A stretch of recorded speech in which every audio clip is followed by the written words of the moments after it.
इस कार्यक्रम के पुण्यार्जक हैं सिद्धांत Jain civil line Delhi, Savita Sagar Jain Rishabh Vihar Delhi, Rakesh Sangeeta Sonam Ritika जिनिशा AV2 Delhi, Sunita Sachin Jain Shriram road Delhi, Shrimati श्रीमाला Narendra बहादुर जैन ग्रीन पार्क, स्वर्गीय सुरेश चंद कागजी की स्मृति में संतोष जैन कालिंदी कॉलोनी दिल्ली। वंदितु सौविसिद्धे ध्रुवे मचले मनोभवं गदिं पते वोक्ष्यामि समय पाहुड मृणिमो सुध केवली भणिदम। आचार्य कुंद देव उनके दोनों महान टीकाकारों को नमन और वंदन। समयसार ग्रंथादि राज की सर्वोत्तम यहाँ पर चर्चा चल रही है। समयसार अद्वितीय महान ग्रंथ है। समयसार के सार को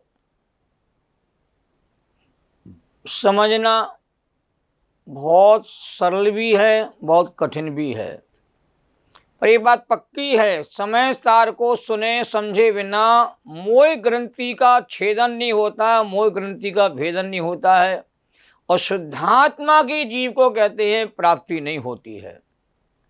मोक्ष मार्ग का शुभारंभ कभी भी होगा, किसी भाव में होगा, उस समय सार के मर्म को ग्रहण करने से होगा। हम प्रथमान योग चरणान योग के माध्यम से देवगति का साधन तो कहते प्राप्त कर सकते हैं, पर मोक्ष मार्ग का साधन समय सार की अनुभूति के बल पर ही होता है। इस सच्चाई को जितने जल्दी जीव समझेगा उतने जल्दी जीव कहते हैं अपने लक्ष्य को साध लेगा। यहाँ पुण्य पाप अधिकार की विषय चर्चा चल रही है। पाप और पुण्य दोनों कर्म हैं, दोनों संसार के कारण। ये बात घुट्टी के माध्यम से बार बार पिलाई जा रही है। शुद्ध भाव रूप धर्म ही साक्षात मुक्ति का कारण है। अशुद्ध भाव धर्म नहीं है, धर्म का कारण भी नहीं है। शुद्ध भाव ही धर्म है और धर्म की प्राप्ति का कारण है। कर्म कर्म है, कर्म धर्म नहीं है, और धर्म धर्म है, धर्म कर्म नहीं है। धर्म धारण किया जाता है और कर्म स्वाशुभ प्रवृत्तियों से किया जाता है। एक दोहा मैंने बहुत पहले पढ़ा था, धारण करे तो धर्म है, नहीं तो कोरी बात, और सूर्य उगे तो प्रभात है, नहीं तो अंधेरी रात। धर्म तो धारण किया जाता है और अपना स्वभाव ही धारण किया जाता है। जो अपने चेतन स्वभाव को धारण करता है वही धर्मात्मा कहलाता है। वस्तु सहावो धम्मो, वस्तु का स्वभाव ही धर्म कहा जाता है। दंसन मूलो धम्मो, सम्यक दर्शनी धर्म का मूल है। और चारित्रम खलु धम्मो, चारित साक्षात धर्म है। स्वरूपे चरणम चारित्रम, आत्मा के स्वरूप में आचरण करना, यही साक्षात धर्म कहते हैं, कहा गया है प्रवचन सार ग्रंथ में आचार्य कुंद के माध्यम से। आज समय सार ग्रंथ की 147वीं गाथा प्रारंभ करते हैं। आचार्य दोनों कर्मों का निषेध करते हैं मोक्ष मार्ग में। मुक्ति तो कर्म से रहित अवस्था का नाम है। संपूर्ण कर्मों का क्षय हो जाना, इसका नाम मोक्ष कहा जाता है। तत्वासूत्र में सूत्र दिया 10वें अध्याय में। बंदे के सभी हेतुओं के अभाव हो जाने पर संपूर्ण कर्मों का पूर्ण रूप में क्षय हो जाना, इसको मोक्ष तत्व कहा गया है। तो मोक्ष और मोक्ष मार्ग निष्कर्म रूप होते हैं, कर्म रूप नहीं होते हैं। ये बात भी आगम की इतनी महत्वपूर्ण है, जिसको समझना पचाना बहुत जरूरी है। हम कर्म करने के आदी हो गए हैं, इसलिए कर्म ही हमें धर्म जैसा लगता है। इस भ्रांति को हमें दूर करना होगा। मूल गाथा इस प्रकार है। तम्मादु कुशीलेहिम या रागम माकुले मावासंसगम साही लोहि विनाशो कुशील संस्तगिरायण।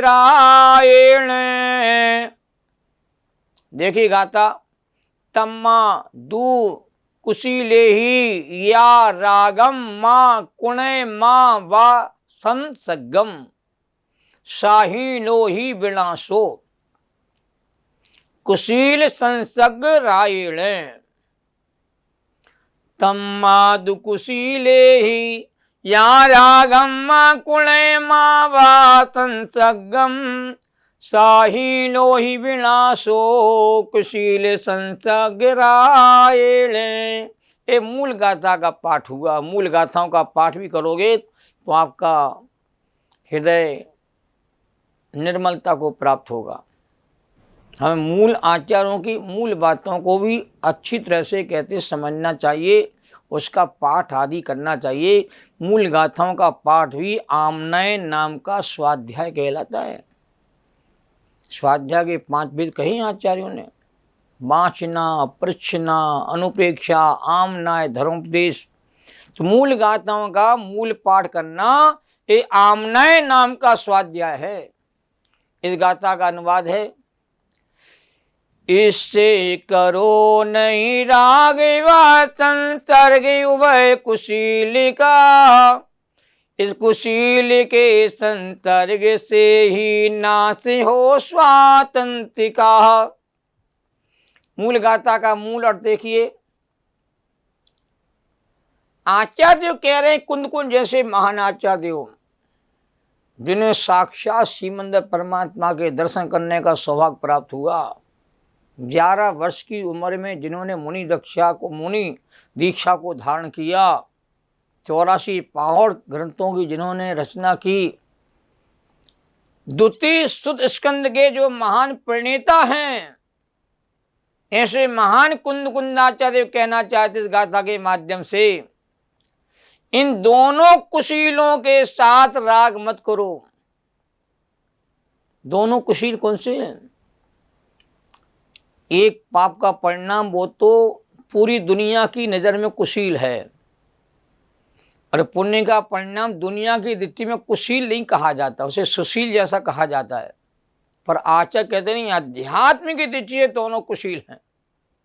इन दोनों कुशीलों के साथ राग मत करो, संसर्ग भी मत करो, क्यों कुशील के संसर्ग और राग करने से स्वाधीनता का, स्वतंत्रता का नाश होता है। अपने द्वारा ही अपने स्वरूप का घात होता है। टीका बहुत संक्षिप्त है। जैसे कुशील माने मनोरम और अमनोरम, हथनी रूपी कुटनी के साथ हाथी का राग और संसर्ग बंध का कारण होता है, उसी प्रकार कुशील अर्थात शुभाशुभ कर्मों के साथ राग और संसर्ग बंध का कारण होने से स्वाधीन आत्म सुख का नाश होता है। इसलिए शुभाशुभ कर्मों के साथ कहते राग और संसर्ग कहते हैं मत करो, इसका निषेध किया जा रहा है। राग का निषेध भी है, संसर्ग का संगति मत करो। कर्म की संगति से कर्म का ही बंधन होगा, और स्वभाव की कहते हैं संगति से, स्वभाव के आश्रय से, स्वभाव के ज्ञान ध्यान से जीव को स्वतंत्रता का, स्वाधीनता का कहते भाव प्रकट होगा। अगली गाथा 148 में आचार्य कुंद देव स्वयं ही दृष्टांत पूर्वक दोनों कर्म का निषेध कर रहे हैं। 148वीं गाथा के माध्यम से आचार्य क्या कहना चाहते देखिए। जय नाम को भी पुरुषो कुच्चशीलम जड़म व्यानिता वज्रेदितेन समयम संसगम रागी करणम चे। इस गाथा में आचार्य ने कहते उदाहरण दिया है, जय नाम को भी पुरुषो, जय नाम को भी पुरुषो कुच्छशीलम जन्म व्यानिता वज्रेदि तेन समयम संसगम राग कर्णम चे। लय के साथ देखिए। जय नाम को भी पुरुषो कोच्चशीलम जन्म व्याणिता भज्येदितेन समयम संसर्गम राग करणम चे। ये महत्वपूर्ण गाथा है जिसमें आचार्यों ने दृष्टांत के माध्यम से कहा जा रहा है कि आप कर्म से संसर्ग और राग मत करो भाई। अनुवाद देखिए। जगत जन जिस तरह कुशित शील जन को जान कर उस पुरुष से संसर्ग एवं राग करना त्यागते।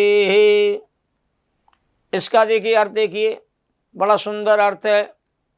जैसे कोई भी पुरुष कुशील अर्थात खराब स्वभाव वाले पुरुष को जान करके, खोटी संगति वाले पुरुष को जान करके, खोटे आचरण करने वाले पुरुष को जान करके उसके साथ संसर्ग और राग करना छोड़ देता है, उसकी मित्रता नहीं करता है। गलत आदमी से, गलत आचरण करने वाले से दुनिया संसर्ग नहीं करती, न उससे कोई प्रेम करता है। इसी प्रकार स्वभाव में रत पुरुष, स्वभाव का आनंद लेने वाले पुरुष, स्वभाव का अनुभव करने वाले पुरुष कर्म प्रकृति के मूल स्वभाव को कुत्सित अर्थात खराब जान करके उसके साथ संसर्ग छोड़ देते हैं और राग भी कहते छोड़ देते हैं। दुनिया में ऐसा कोई नहीं है जो गलत आचरण करने वाले की संगति करने के लिए प्रेरित करता हो। यदि लोग गलत संगति में फंस जरूर जाते हैं, पर बाद में उन्हें पछताना पड़ता है कि मैंने गलत आत्मी संगति कर अपने जीवन को कहते हैं हमने भ्रष्ट कर दिया है। तो ऐसा कोई मूर्ख नहीं है जो गलत संगति करने के लिए कहते हैं प्रेरित करता हो।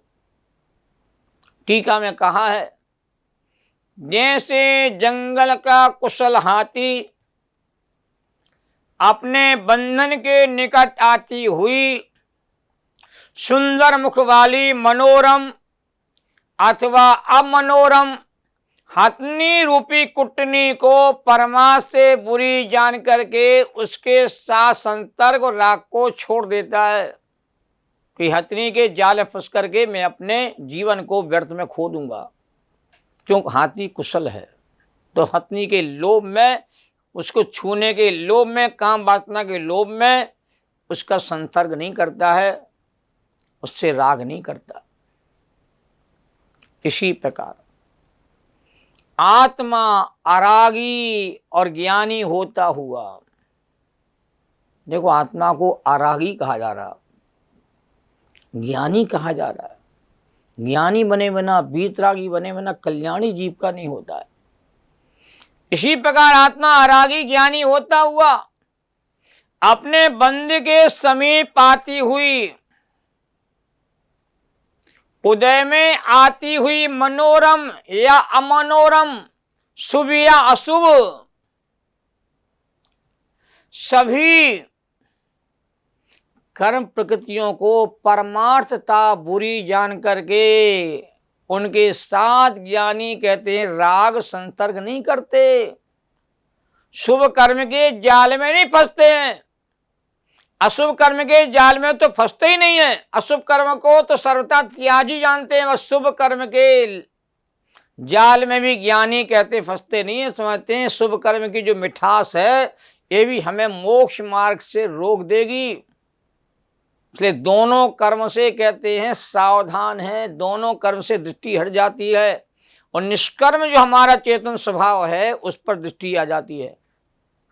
ध्यान सूत्र में लिखा है आचार्यों ने, द्रव कर्म भाव का नो कर्म रहित चेतन स्वरूपो हम, मूल राग देश रहित परम वीतराग स्वरूपो हम, क्रोध मान माया लोभ रहित चेतन स्वरूपो हम। मेरा जो स्वरूप है वो द्रव कर्म भाव का नो कर्म से रहित है। मेरा जो स्वरूप है पुण्य पाप से पार है, पुण्य पाप से भिन्न मेरा चेतन स्वरूप, ऐसी ज्ञानी को पहचान हो गई है। भावार्थ में कहा है, हाथी को पकड़ने के लिए हथनी रखी जाती है और हाथी कामांध होता हुआ उस हथनी रूप कुटनी के साथ संपर्क राग करता है, इसलिए वह पकड़ा जाता है और पराधीन होकर के दुख भोगता है। किंतु जो हाथी चतुर होता है, कामांध नहीं होता है, विवेकी होता है, वह उस हथनी के साथ संसर्ग और राग नहीं करता। इसी प्रकार अज्ञानी जीव कर्म प्रकृति को अच्छा जान करके, अच्छा समझ करके उसके साथ राग और संसर्ग कहते हैं करते हैं। अरे पाप बुरा, पाप छोड़ो, पुण्य करो, पुण्य के मार्ग में लगो, बिना पुण्य के कल्याण नहीं होगा। तो वह पूजा पाठ विधि विधान व्रत नियम संयम की ओर कहते आकर्षित होता है और ज्यों ज्यों पुण्य की धारा बढ़ती जीवन में समझता मैं उतना धर्मात्मा बनता चला जा रहा हूं। और पुण्य का कहते अहंकार भी कभी कभी जीव को होना प्रारंभ हो जाता है कि मैं सब कुछ कर रहा हूं धर्म के नाम पर, तुम कुछ नहीं कर रहा है। छोटे बड़े का भेद भी खड़ा हो जाता है, अपने को बड़ा मानता है पुण्य परिणाम के कारण से और दूसरों को छोटा समझता है। इसलिए बंधन में पड़ करके वह अज्ञानी पराधीन बन करके संसार के दुख भोगते हैं, संसार के चक्रव्यूह में कहते उलझे रहते हैं, कर्म बंधन के जाल से कहीं बाहर निकल के नहीं आते हैं। जो ज्ञानी होता है तो उसके साथ कभी भी राग और संतर कहते नहीं करता, मात ज्ञाता दृष्टा रहता है और आत्म सुख का अतीन्द्रिय अनुभव करता है, अतीन्द्रिय सुख का वेदन करता है। ज्ञानी को सहज सुख और अतीन्द्रिय सुख की अनुभूति होती है। तो इंद्रिय सुख के लोभ में कभी भी कहते हैं अपने शाश्वत सुख को ठुकराता नहीं है। इंद्रिय सुख तो जीवन ने अनंतों बार भोग लिया, पर उसका कोई परिणाम नहीं आया संसार बंधन के अलावा। और अज्ञानी पुण्य और पाप के फल को चाहता है और ज्ञानी शुभाशुभ भावों से विरक्त रह करके अपने ज्ञान स्वभाव में रहने का निरंतर उद्यम करता है। यही बात समय सार ग्रंथादिराज में विशेष रूप से समझाई जा रही है और अज्ञानी को नई दिशा दी जा रही है कि कर्म बंधन के जाल से बाहर निकल के आओ, ज्ञान का आनंद चखो। अज्ञान से बाहर आकर के ज्ञानानंद की कहते अनुभूति करो, सहजानंद की अनुभूति करो। सहजानंदी सुस्वरूपी मेरा रूप है, उसका आनंद लो। क्योंकि हम कब तक बासी रोटी खा करके उसमें सुख की कल्पना करेंगे। ताजी रोटी खाने का भी कहते हैं आनंद उठाओ। ताजी रोटी का आनंद अलग होता है। डालडा खा करके असली घी का स्वाद नहीं आ सकता है। असली घी का स्वाद लोगे तो डालडा खाना भूल जाओगे। अतीन्द्रिय आनंद की अनुभूति करोगे तो ये कर्म वाला जो सुख है उससे दृष्टि जीव की हट जाएगी। ये अद्भुत बात है, इस बात को हमें समझना चाहिए। सहजानंदी शोध स्वरूपी अविनाशी में आत्मस्वरूप ज्ञानानंदी पूर्ण निराकुल सदा प्रकाशित चेतन रूप, सदा प्रकाशित चेतन रूप। इस कार्यक्रम के पुण्यार्जक थे श्रीमती मंजू विनोद जैन गुड़गांव, सरला राज स्वाति जैन राजपुर रोड दिल्ली, आयुषी अतिशय जैन, आराधना जैन जर्मनी, सुबोध अंजू सुनीत शिवानी कालिंदी कॉलोनी दिल्ली, सुशील विनोद जैन योजना विहार, विकास स्वाति जैन ग्रेटर कैलाश 3।